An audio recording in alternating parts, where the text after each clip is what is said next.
राजा की परीक्षा। एक बार राजा ने अपने सैनिकों को सड़क के बीच में एक बड़ी चट्टान रखने के लिए कहा।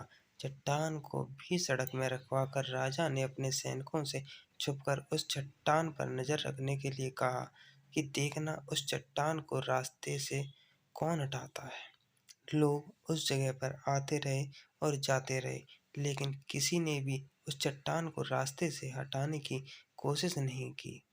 उस चट्टान के पास से लोगों के गुजरने वालों में राजा के कुछ करीबी लोग और शहर के बड़े व्यापारी भी शामिल थे, और उनमें से कुछ लोग तो राजा को ही कोसने लगते कि क्या राजा इस चट्टान को भी नहीं हटवा सकता।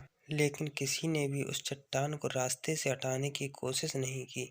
उस चट्टान के पास से लोगों के गुजरने वालों में राजा के कुछ करीबी लोग और शहर के बड़े व्यापारी भी शामिल थे, और उनमें से कुछ लोग तो राजा को ही कोसने लगते कि क्या राजा इस चट्टान को भी नहीं हटवा सकता। लेकिन किसी ने भी उस चट्टान को रास्ते से हटाने का प्रयास नहीं किया। ऐसा काफी दिनों तक चलता रहा। एक दिन एक किसान अपनी सब्जियों के साथ उधर से गुजर रहा था।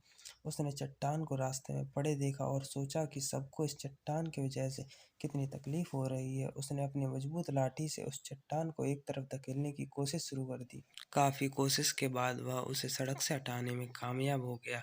चट्टान रास्ते से हटाने के बाद किसान अपनी सब्जियों को उठाकर जाने ही वाला था कि अचानक उसकी नजर एक पोटली पर गई, जो ठीक उसी जगह पड़ी थी जहां से उसने वह चट्टान हटाए थे।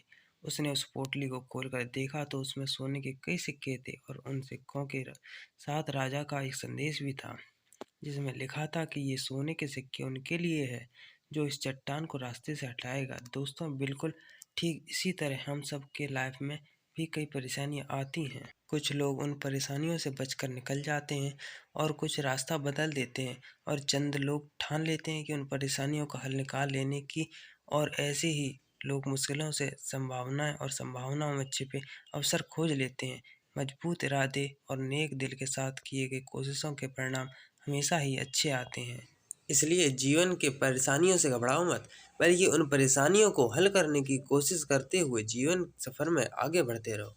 दोस्तों, अगर आपको हमारी कहानी अच्छी लगे तो इस कहानी को लाइक करें, हमारे चैनल को सब्सक्राइब करें, और हमें कमेंट करके बताएं कि आपको हमारी कहानी कैसी लगी।